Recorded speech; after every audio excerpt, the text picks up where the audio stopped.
and confirm. I confirm that it started. Thanks, Ian. Lovely. Good evening and welcome to this meeting of the Planning Committee on Tuesday the 10th of November 2020.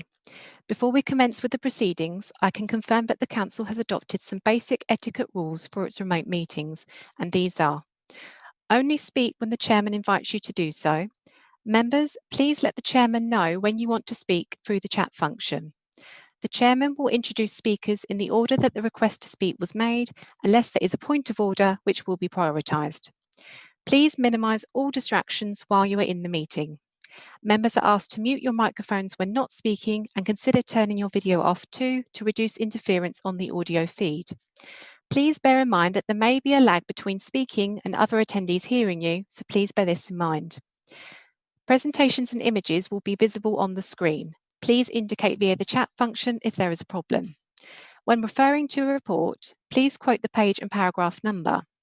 There is no private business for tonight's meeting. However, please can I remind members that when dealing with private session business, it is your responsibility to make sure that your venue and connection is private.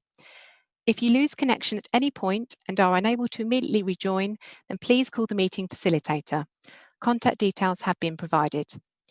Please only use the chat function for the purpose prescribed for requesting to speak or for a point of order. The chat function is subject to the Access to Information Regimes, FOI EIR, and it also subject to data protection, rules of defamation, and the Council's Code of Conduct. To assist with managing the chat function for this meeting, the agenda items will be included to act as markers. I can confirm that the meeting is quorate of the required members in attendance. The Planning Committee consists of the following members: the Chairman, Councillor Mrs Wendy Scattergood, Vice Chairman, Councillor Mrs Iona Parker, Councillor James Abbott, Councillor Kevin Bowers, Councillor Tom Cunningham, Councillor Patrick Horner, Councillor Hilton Johnson, Councillor David Mann, Councillor Andy Mundy, Councillor Frankie Ritchie, Councillor Mrs Gabrielle Spray, Councillor Nick Unsworth and Councillor Justin Wrench. I'm not aware of any apologies that we've received for this meeting, so the officers for the meeting are Chris Padgey, Planning Development Manager, Neil Jones, Principal Planner, Sam Trafford, Planner, Alison Webb is the Governance Officer clerking the meeting, and I am the meeting facilitator.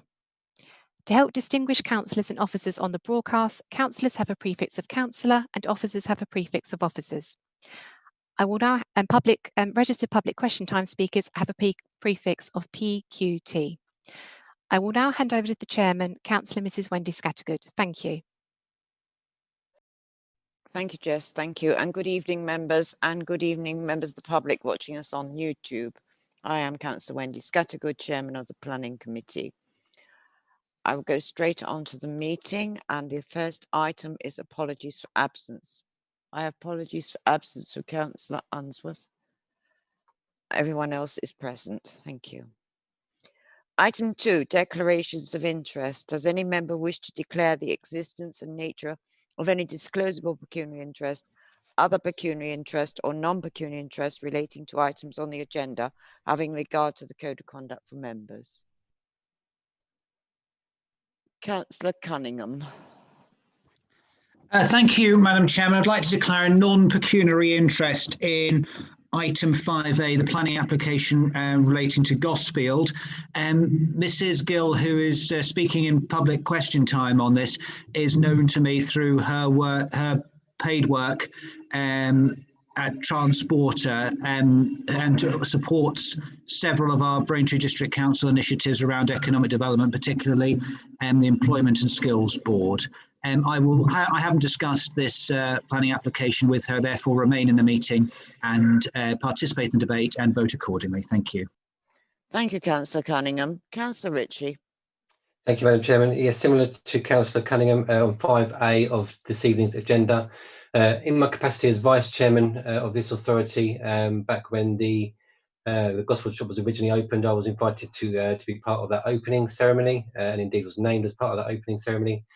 And also, I do know Mrs Gill through her work at Transporter.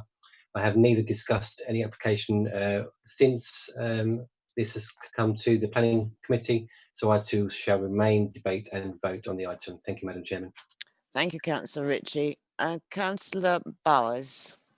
Thank you, Madam Chairman. Yeah, I'd like to declare an NPI in the same application, 5A, the Gosfield application, because I know Mrs. Isla Gill, one of the speakers tonight, when I was previously the chairman of the Education and Skills Board for the Braintree District, and Mrs. Gill was a member of that board. So I know her through that. At no time have I discussed this application, so I will remain and vote. Thank you, Madam Chairman. Thank you, Councillor Bowers.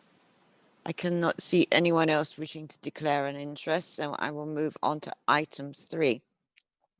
Item 3 is the minutes of the meeting of the 27th of October. If it's your wish that I sign them as a true record, could someone move these minutes for me, please? I'll move them, Chair. Thank you, Councillor Mann. To find a seconder. Madam Chairman. Thank you, Councillor Ritchie. I will take silence as being an approval of these minutes. Those minutes have been approved. Thank you, members. That moves us on to item 4, public question time. We have no general questions on the agenda this evening. We now come on to item 5, planning applications. Members, we have no Part B items this evening, so we'll go straight on to the Part A applications. And the first application is application 19019993 full, Playing Field, Church Road, Gosfield. And we do have 2 speakers on this application, and I'll wait for Mrs. Gill to be admitted so she can make her statement. Thank you.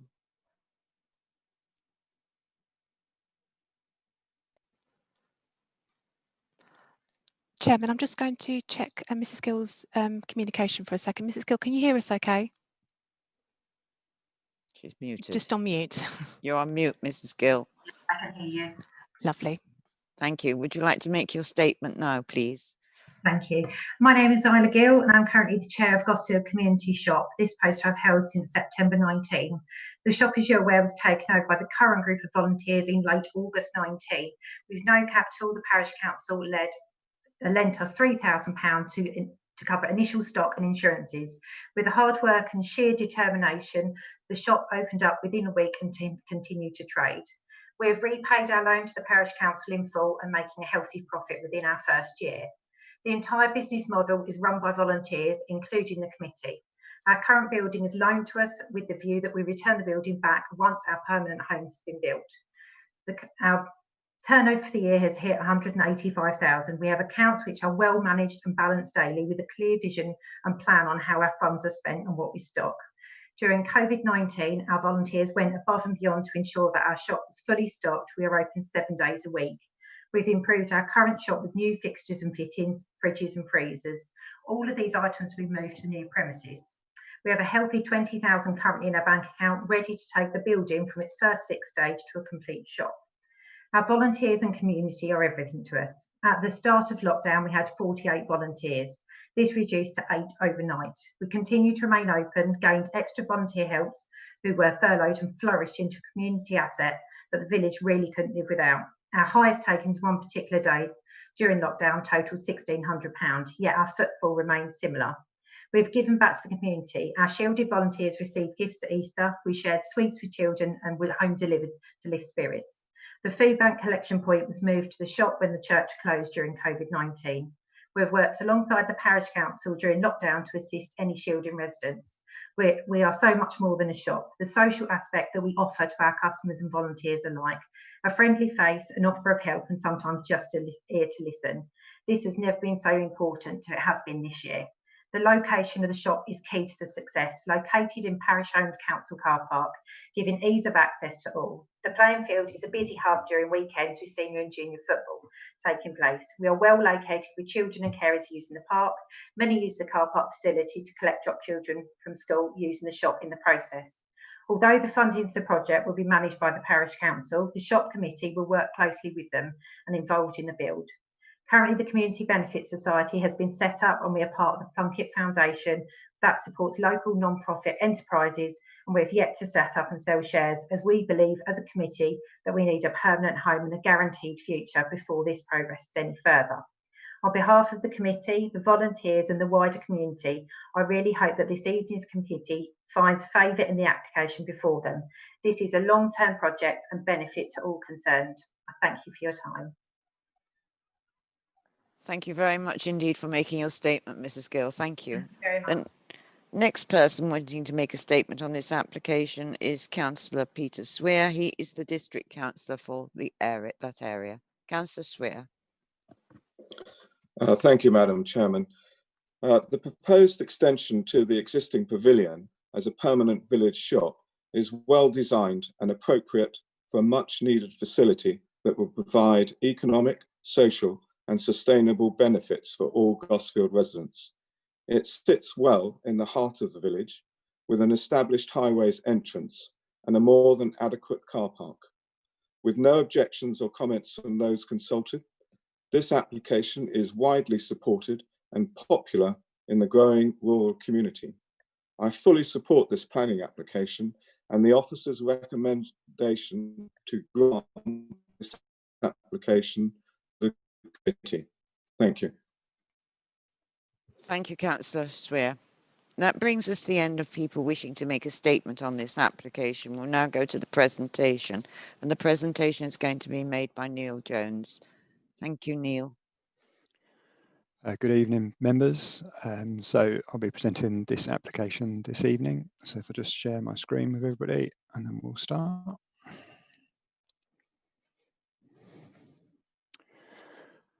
So the application before us for the first item is a proposed extension to the playing field pavilion for use as a community shop, which includes alterations to the roof, and this is at the playing field, which is in Church Road, Gosfield. So as you heard at question time, the site is just located off Church Road here.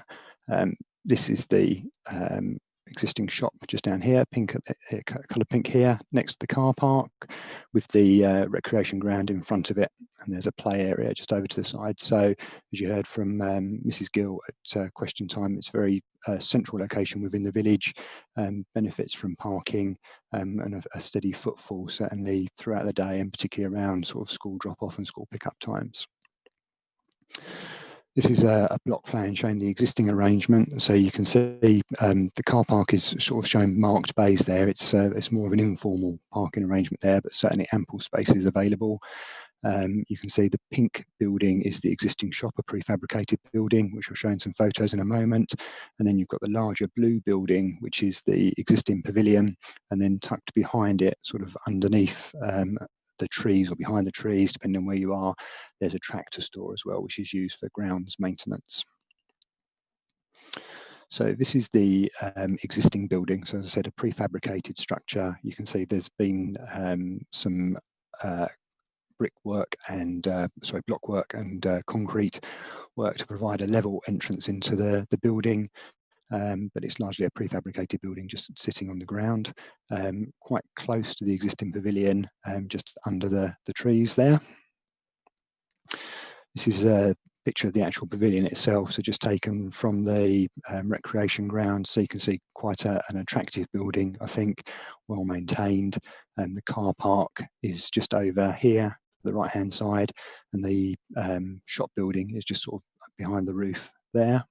So this is looking from the car park towards the end of the pavilion building. So you can just see the existing shop here, and this is where the extension, this end of the building is where the extension to the pavilion building is going to be erected. So just to go through the plan so you can see what's proposed. So this is the existing arrangement. So you can see prefabricated shop down here, pavilion over here. So we've got changing rooms, public toilets at the end here, and a changing room for the referees, and then this is the changing room and sort of hall area which goes with the pavilion. So we're extending, or the proposal is to extend on this end of the building, and here you can see a plan showing how that would work in practice. So you can see this is the existing building line here, so we're extending out into the car park area at the moment. There's some reprovision of the toilets, so public toilets will be remained, which I know was quite important to the parish council and the community. And then the shop building will have a have its premises here at the back. So not even a short stone's throw away from the premises that it's in at the moment. So it's just extending onto the existing building to provide that, or re-provide those facilities, and also provide the space for the shop with its store as well. So in terms of elevations, you can just make out here, hopefully, the red line shows the existing extent of the pavilion. So this area on the right-hand side of the front elevation is the extension to the pavilion. So you can see very much designed to be in keeping with the existing building, keeping the existing form to the extent that the clock tower, which is on the top, is to be relocated. So currently it sits centrally within the existing roof. So the proposal is as moved along, so it's centred in the elongated ridge line that will be formed. And then you can see the side elevation here, again, picking up the same sort of detail. So you can see with the door, you've got the little gable porch over it. Similar materials in terms of the render and boarding, painted weatherboarding. So again, very much in keeping. So it's just a sketch which has been provided to show a perspective of how the building would look extended. And a sort of overlay sketch, just so you can get another sense, or perhaps a clearer sense, of the extent to which the pavilion would be extended. And you can see there just the existing prefabricated building, which will be removed once the new shop is open, just sitting behind there. So the report is recommending approval. So although we are outside a designated development boundary here, we think there is local and national policy support for the scheme. Sorry for the incomplete slide. So very much supportive of local facilities and shops. This would be the only shop, or will continue to be the only shop, at least for the time being, in the village. And as you heard, question time from Mrs. Gill, very much a valued part of the community, which has obviously come into its own, particularly during sort of recent COVID and pandemic. So as you'll be aware from when we considered the application for the retention of the prefabricated building, this is considered to be a very sensitive site in terms of heritage assets. So we are in the conservation area here. This is part of a registered parks and gardens, and we also have a number of listed buildings nearby in Church Road, so very sensitive location. And that was the reason that officers recommended and members agreed that it wasn't appropriate to keep the prefabricated building there indefinitely. So that's what we've been working with the parish council to try and find a permanent solution. So we did look at a number of different options about how a shop could be provided. The parish council and the committee have always been very clear that the location is very important to the operation of a shop, that it has a central location in the village, as I said, has a good footfall through the day, has good off-road parking, good access arrangements, really has all of the attributes that has contributed towards making the shop the success that it is at the moment. And there was certainly a great reluctance to move away from there. So we've tried to find a solution which allows the shop to stay there, but in a more appropriate premises. And we think rather than having a proliferation of buildings, that maybe having a standalone building, a permanent building for the shop in, it seemed to make much more sense to extend the pavilion building and done appropriately. We think that's the most sensitive way, and to minimise the impact, the visual impact of the extension. So our historic buildings consultant was certainly involved through the pre-app process and was involved in the drawing up of the plans, and they've confirmed that they identify no harm to heritage assets as a result of the proposal which is before us. So that's excellent news. There's no objections from other statutory consultees or indeed any residents. And as we've set out in the report, there are strong social, economic and environmental benefits from the shop. And Mrs. Gill's probably gone through those far more eloquently than I can, but they're set out in the report as well.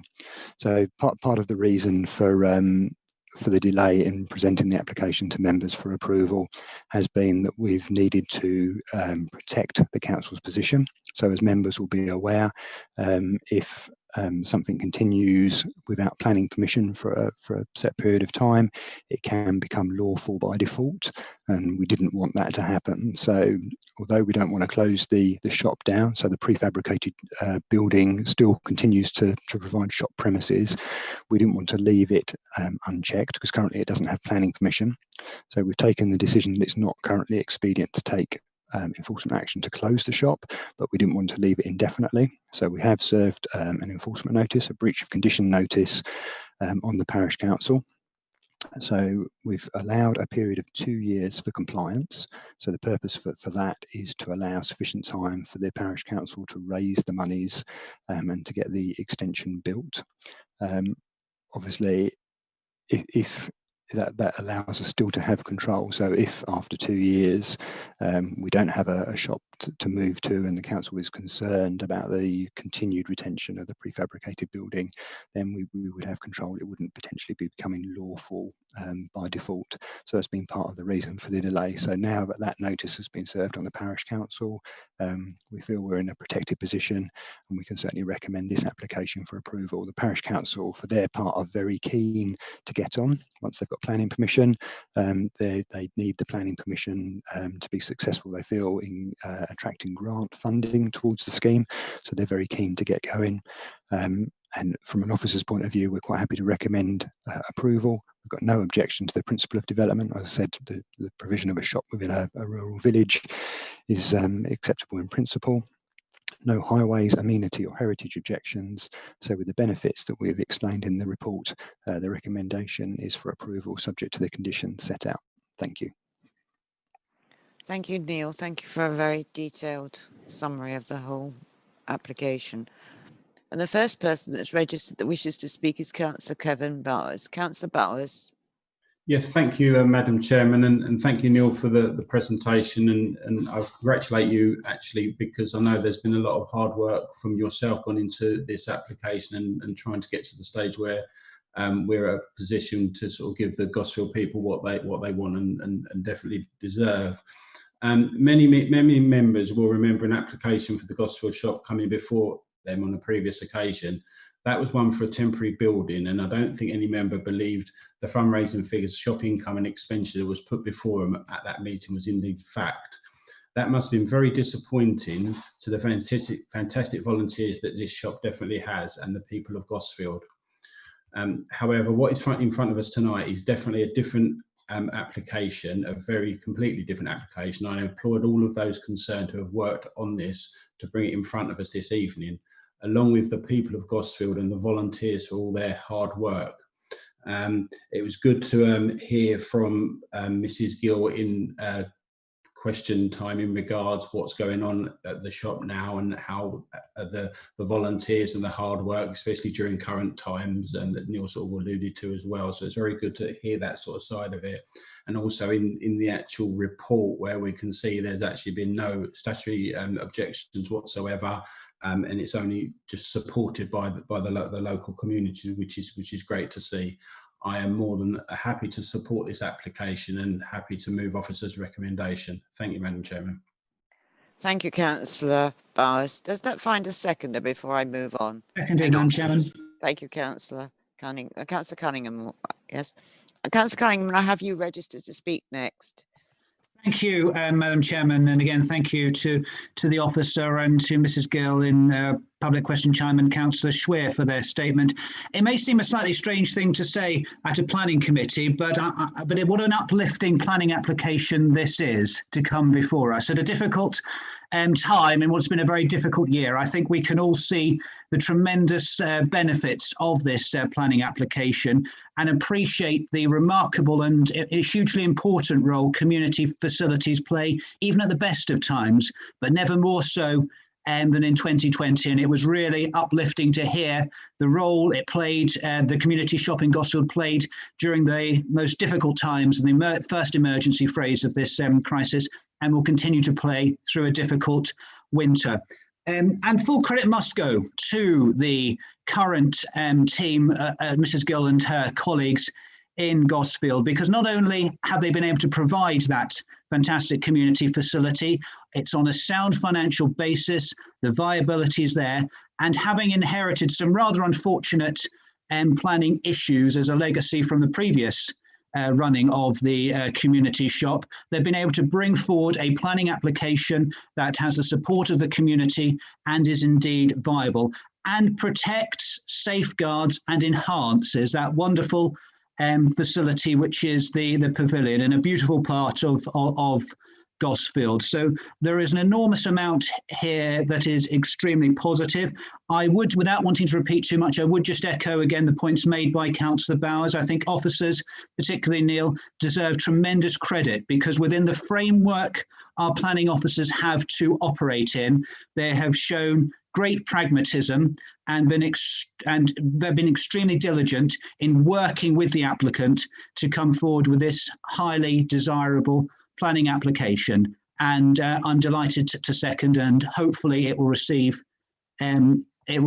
full support tonight at Planning Committee. Thank you, Madam Chairman. Thank you, Councillor Cunningham. The next person wishing to speak is Councillor Mrs. Spray. Thank you, Madam Chairman. Before I talk just briefly about the application itself, I'd just like also to congratulate officers, but Neil in particular, who's I know been involved with this for quite some time, for working with the parish council and with the community shop team to get us to this stage, as it has taken a little while. And I would support the comments made by colleagues of the value of having a well-managed, well-organised and efficient team running the shop. The figures quoted by Mrs. Gill in her statement were impressive, actually, in terms of income and the day-to-day management of the shop, and they are absolutely to be congratulated on that. In terms of the application itself, I think it looks really good. The pavilion it's a lovely looking building, and this will fit in extremely well. And I think I can probably do no better than quote from the report the historic buildings consultant, who isn't always, they're not always exactly effusive in their remarks, but who said the scheme is well thought out and preserves the character of the building and the wider conservation area. Absolutely spot on. And a couple of comments from letters of support that were submitted. Two in particular, I think that the extension does not detract from the visual amenities of the area, and the shop has become a community hub and provides just much more than just a shop.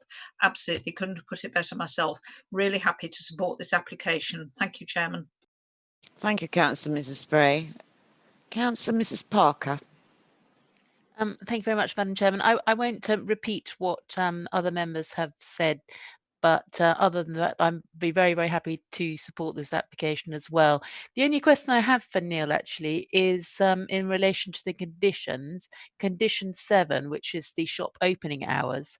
My local village shop actually stays open till 8 p.m. I was just wondering why you'd chosen to restrict the opening hours until 5.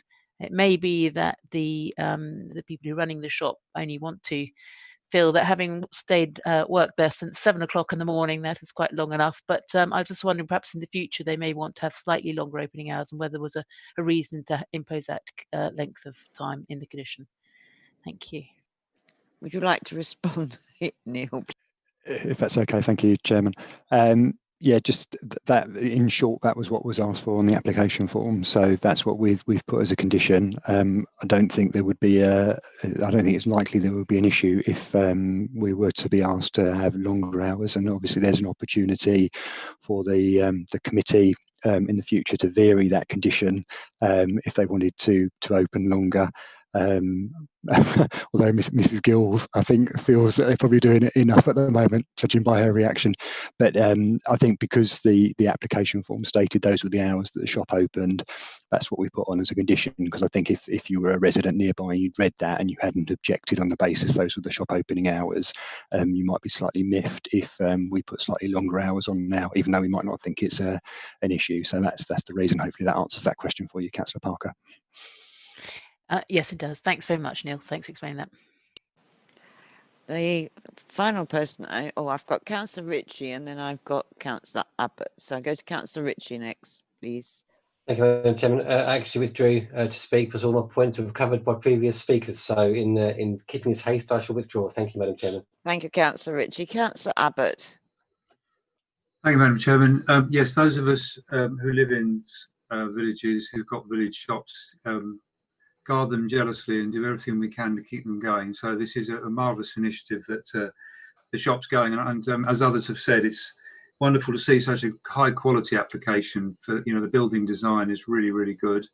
The only other thing I wanted to say, talking about extending hours, at the end of condition 7, it says that Sundays it's going to be open till 12,000 hours. So that's, I think, a bit of an extension that's a bit beyond the pale. So just a small typo that needs correcting, Madam Chairman.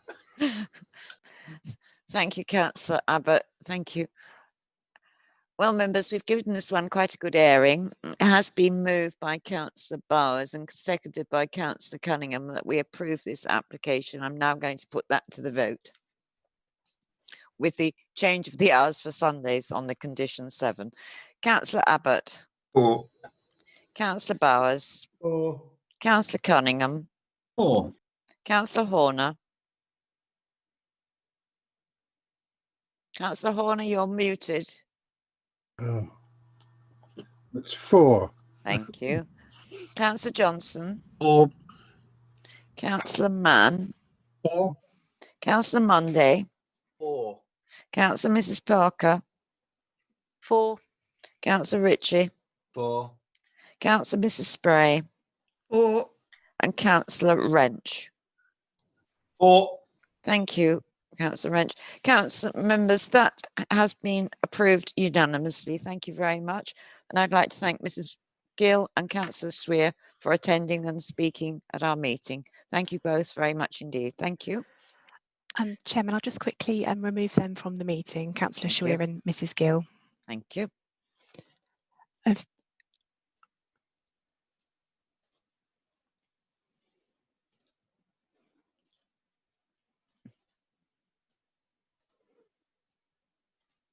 That's by much difficult. Both removed from the meeting now, Chairman. Thank you. Thank you very much.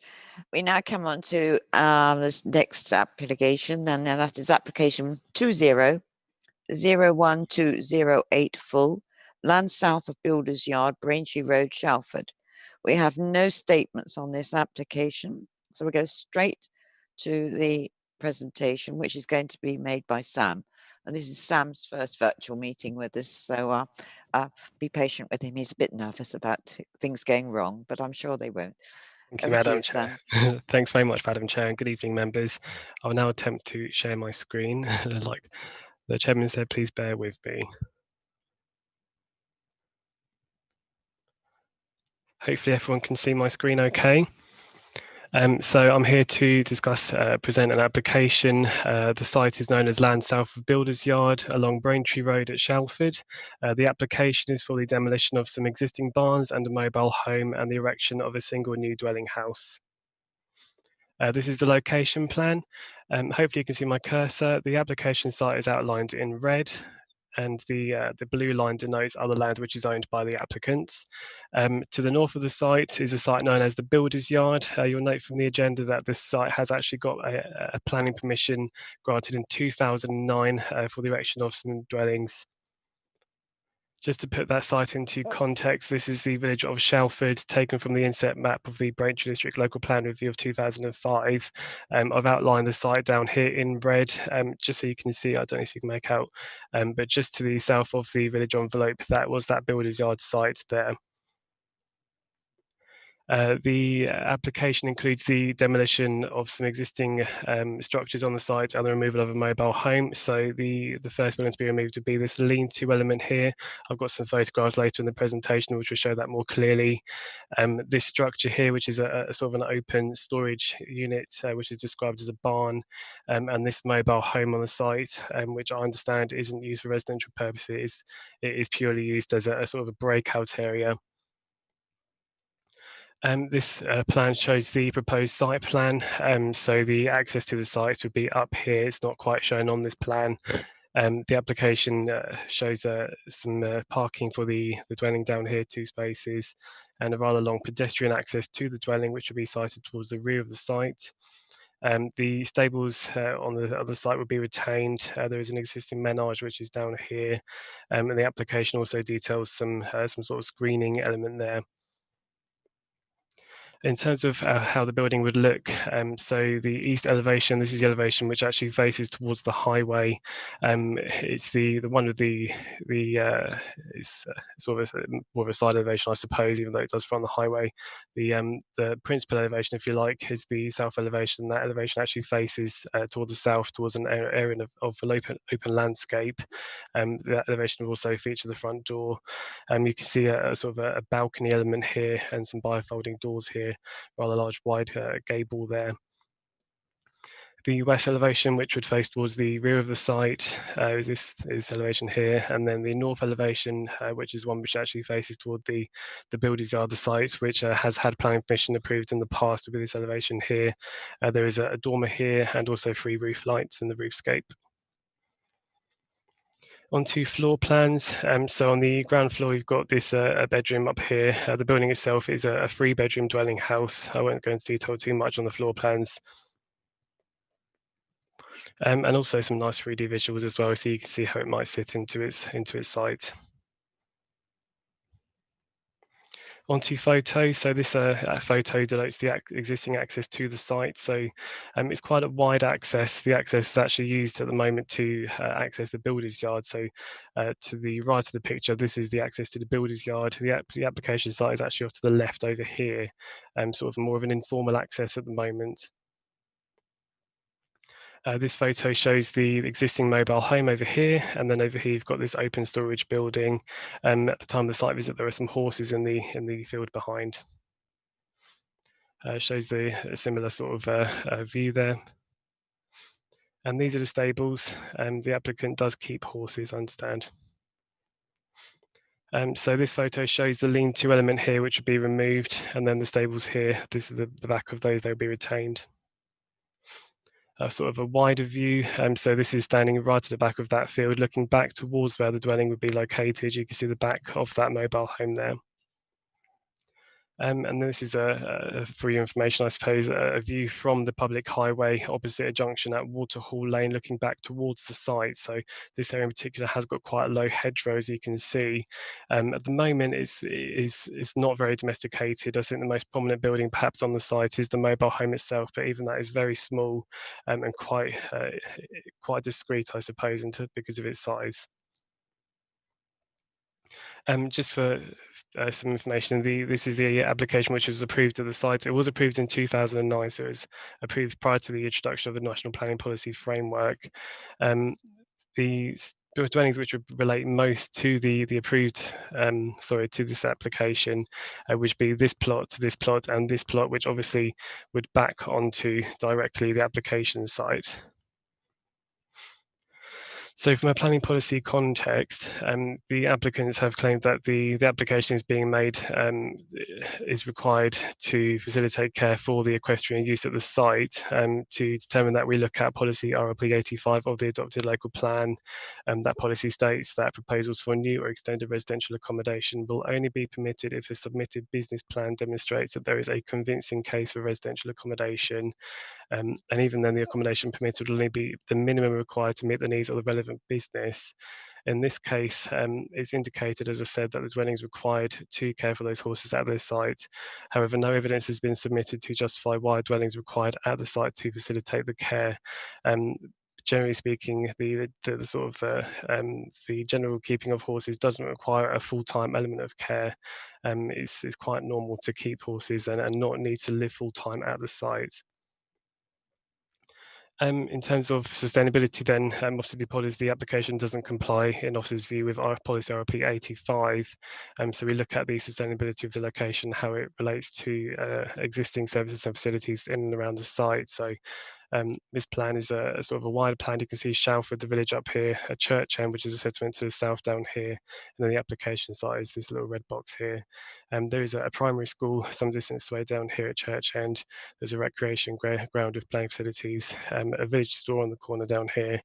There's a bus stop here, sorry, up there, and there's also an inn at the moment as well. So There are sort of some service and mobility facilities around, however, there's no sort of easy access to actually get from Shelford to Church End. There is a pathway, but it's very long, it's not lit, and I can't imagine it'll be a very attractive proposition. It's more likely that people who occupy that dwelling will rely on the use of the private car, which isn't a sustainable means of transport.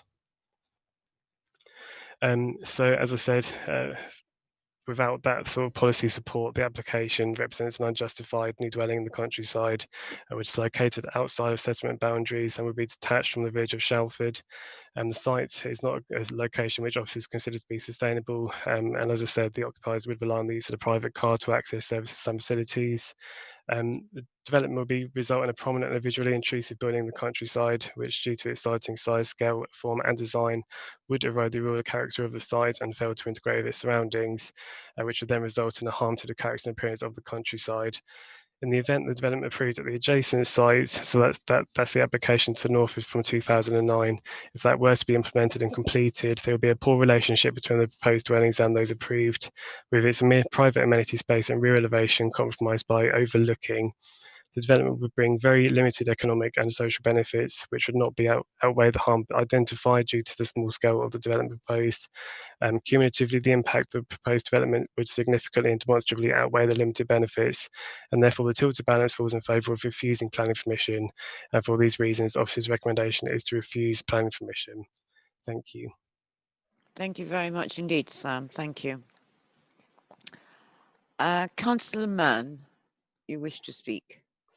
Thank you, Madam Chair, and thank you for the very clear report and presentation. The site here isn't in the adopted local plan or the emerging draft local plan. It's outside the development boundary and therefore in the countryside. The only technical way that I think this might conceivably be allowed if there was a genuine case for looking after the said horses, but there's no evidence, and because of the lack of evidence for the need to provide for horses, I think we have to set that on this occasion to one side. We see from the drawings that this is a prominent and visually quite striking building, and therefore would be, I think, intrusive in the countryside and clearly out of keeping with the rural setting that we can see from the other angles that were provided. So I think in totality it's a negative environmental impact, and also I think you can make a strong case, as was stated, for this location being not isolated but certainly unsustainable. So happy, Madam Chair, to move Officer's recommendation of refusal. Thank you, Councillor Mann. Does it find a seconder before I move on? Yes, Chairman, I'll second. Yes, and I have you registered to speak next, Councillor Mrs. Spray. So would you like to speak now, please? Yes, thank you, Madam Chairman. There are two things about this application that I don't object to. One would be the removal of the some of the outbuildings, which would be a positive in terms of tidying up the site. And I also don't object to the design of the dwelling itself. It is as Councillor Mann said, a very striking building, but I think it's well done. It looks good. The problem is not in this setting. The two don't go together for me.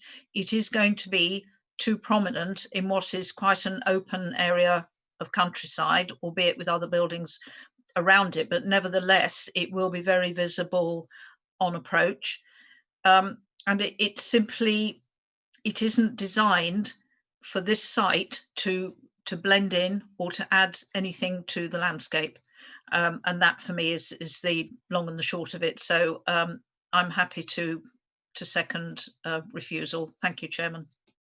Thank you, Councillor Mrs. Spray. I don't have anyone else wishing to speak on this item, and it has been moved and seconded that we refuse this application. I'll give you a few seconds to see if anyone wishes to add anything further. No, so I'm going to put that to the vote. It has been moved by Councillor Mann and seconded by Councillor Mrs. Spray that we refuse this application. Councillor Abbott.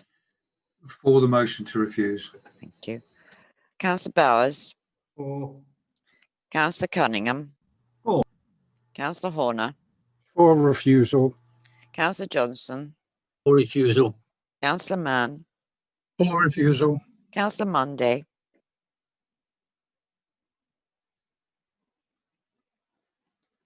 Councillor Monday, I've lost you. I know you're having problems. Refusal.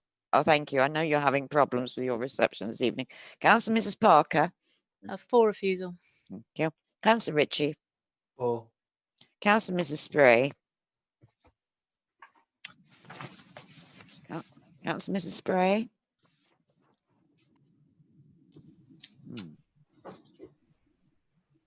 Well, as she seconded it, she must be for refusal, but I think she's frozen by the looks of it, Madam Chair. Yes, I think she's frozen, but she did move. She did move that. She did second the motion, so obviously that was her decision.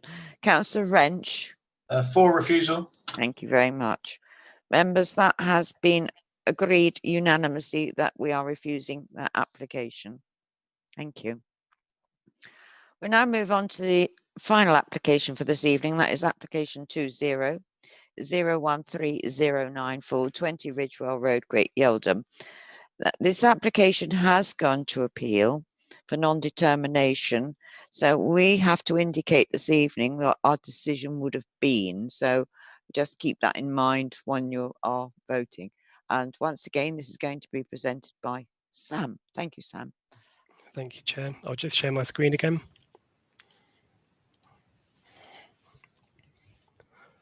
So this is application for the erection of one 3-bedroom dwelling house and a detached garage at a site known as 20 Ridgewell Road at Great Yeldham. This is the submitted site location plan. So number 20 itself is here. The application site is outlined in red here. The access to the new dwelling would be via the existing access to number 20. Just to give that some context, this is the village of Great Yeldham down here, and the application site is up here along Ridgewell Road on the way to Haverhill. This denotes the proposed block plan. It gives an idea of how the dwelling would look on the site. So as I mentioned, the applications, the site with the access via this existing access. Number 20 itself is here. This building here is actually a garage. The application is for the proposed dwelling, which is this one here, and then a proposed garage as well. So onto elevations, how the building would look. So it's a 1.5 story building with dormer windows in the roofscape, a sort of a canopy above the entrance, and a hipped roof on either side of the front elevation, front and rear elevation. The rear elevation also has that this sort of a dormer as well, and the gable itself would be clad in black timber weatherboarding. The side elevations, so the hipped roof is here, and then below that on the side elevation, at the first floor, you've got timber weatherboarding and this rather large rear projection, which also has a hipped roof. The span of the dwelling house would be 6.5 meters, and then the span of the rear projection, that outshot, would also be 6.5 meters. Onto floor plan. So as I mentioned, it is a 3-bedroom dwelling. One of those bedrooms would be at ground floor. It's denoted that it will be a self-sufficient living area for elderly residents. So much we'll say about that really. It's onto photos of the site. So this is taken from outside of the application site, looking back towards Great Yeldham. And then looking the other direction, up towards Ridgewell, along Ridgewell Road. The application site itself is behind this large hedge. And then opposite the site is an area of large, sort of unspoiled landscape. It's very wide ranging, as you can see.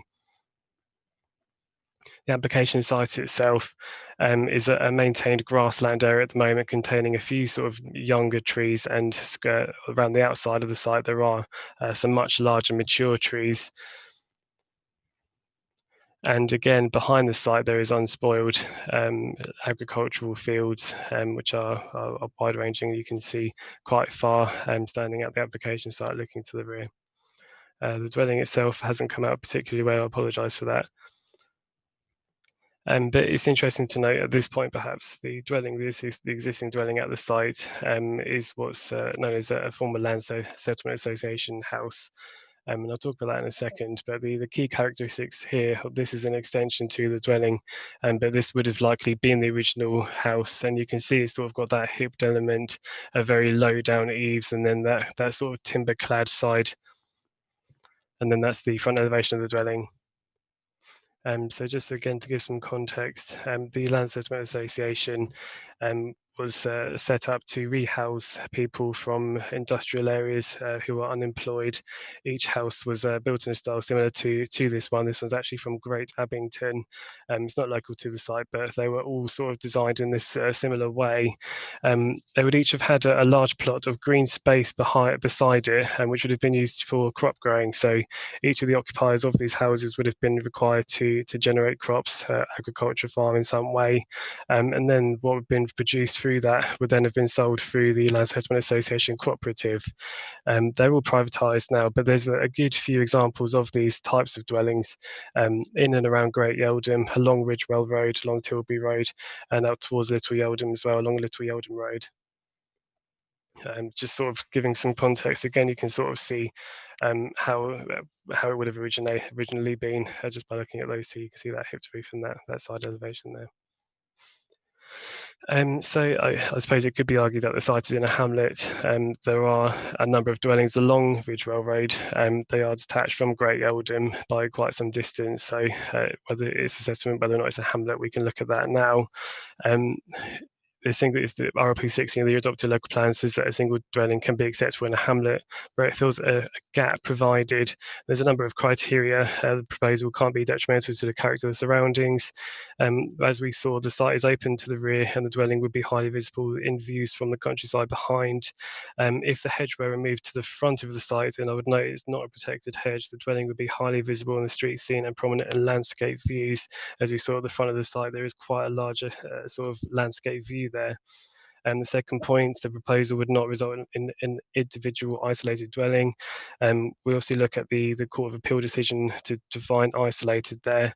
And as we know, there are sites near there are houses near that site, so we can't consider it to be isolated.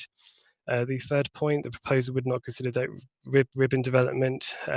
The proposal would join together two sections of ribbon development along Ridgewell Road. That gap is particularly large between 21 and 19 Ridgewell Road, and the proposal would join them together, make them much closer together. The fourth point, the gap can't accommodate more than one dwelling. The gap would be wide enough to comfortably accommodate more than one dwelling side by side. So we do think that it fails on that count. And the last point, the proposal wouldn't set a precedent for the consolidation of sporadic or ribbon development or for the infilling of large gaps. As I mentioned, the site is adjacent to a former land settlement association house in a street scene which is characterised by these houses. And as I mentioned, one of the characteristic signs of these houses is that strip of land adjacent to it. As most of those houses in the street scene and those near to the site retain that strip of land, to allow this dwelling would make it far harder to resist similar applications for new dwellings. So we do consider that it fails to meet the criteria set out in that policy. Without that, then we look at other sort of policy context. The MPPF is the site accessible in accordance with policy CS7, the core strategy. At Great Yeldham, there is quite a sort of a good selection, I suppose, certainly for one dwelling, but in particular shop at number 1, a primary school, which is sort of further up towards the site, a post office and a bus stop, which does serve 2 bus routes. However, when we saw that plan which showed the size relationship with Great Yeldham, and it is quite detached from the village. There is no safe means to access the site from Great Yeldham. You'd have to walk along a highway verge, an unlit highway verge, and most of that would be at 50 miles an hour. So I can't imagine it would be very attractive to either walk or cycle. That is much more likely that people would drive it in a private car, which isn't a sustainable means of transport. So to conclude, as I mentioned, the application represents an unjustified new dwelling in the countryside, outside of designated settlement boundaries and detached from the village of Great Yeldham. Although the site is not physically particularly far outside Great Yeldham, as I mentioned, there is no lit pathway to walk or cycle there. The site is not a location which is accessible, and occupiers, as I mentioned, would rely on the use of the private car to access basic services and facilities. The development would consolidate urban development in the countryside, and by virtue of its size, scale, bulk and design, it would fail to secure a high standard of design and layout which responds to the local character, or which we consider to be visually attractive. The development will be overtly conspicuous and harmful to the character and appearance of the street scene and the rural, undeveloped character of the countryside. The proposed development would also result in a poor pastiche of the land settlement houses, which it would be viewed in conjunction with, and be an unsympathetic addition to this rural area, which would fail to integrate with the surrounding countryside of harm to the amenity afforded to it. On a technical note, the application also fails to demonstrate visibility displays for the speed limit of the road to enable safe leaving of the site using that access. Cumulatively, the impact of the proposed development would significantly and demonstrably outweigh the limited benefits limited due to the small scale development proposed. The tilted balance therefore falls in favour of refusing planning permission, and therefore officers recommend that if the committee were in a position tonight, bearing in mind it has been appealed for non-determination, the decision would be to refuse planning permission. Thank you.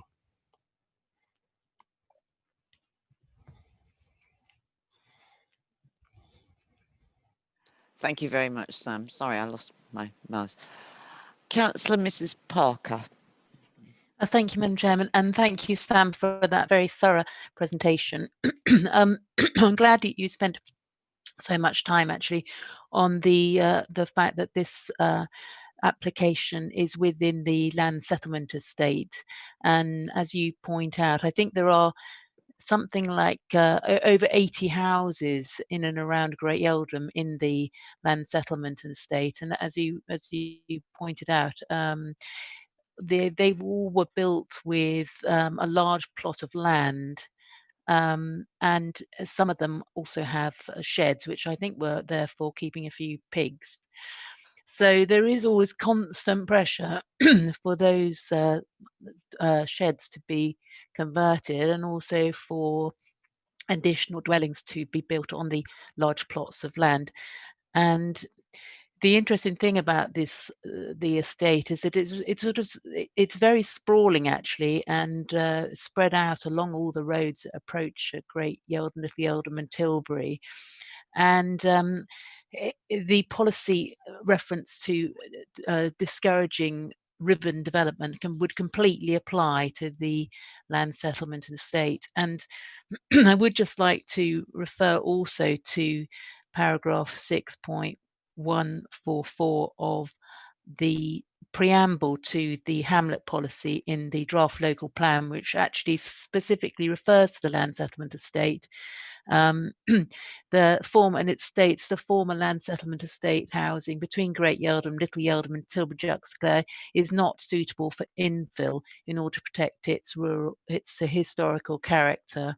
So there's a specific reference there in our policies.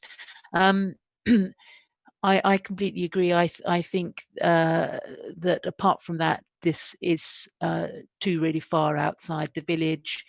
That is an extremely busy road. We would like to think that everybody's stuck to the 50-mile-an-hour speed limit, but of course they don't. There is no safe route to the centre of the village. And apart from the hamlet policy, there really is, which I don't think applies here, there is really no policy support at all for an additional dwelling in this location. So I would like to move the officer's recommendation to refuse this application. Thank you. Thank you, Councillor Mrs. Parker. Does that find a second though before I move on, please? Yeah, I'll second that. Sorry, who was that? Councillor Abbott.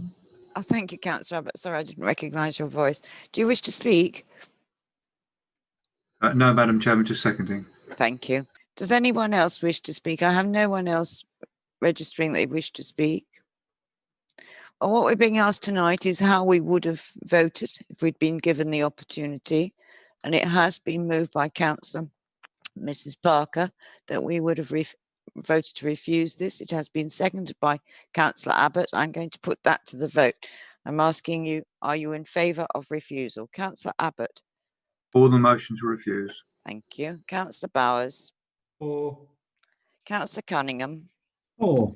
Councillor Horner. For refusal. Councillor Johnson. For refusal. Councillor Mann. For refusal. Councillor Monday.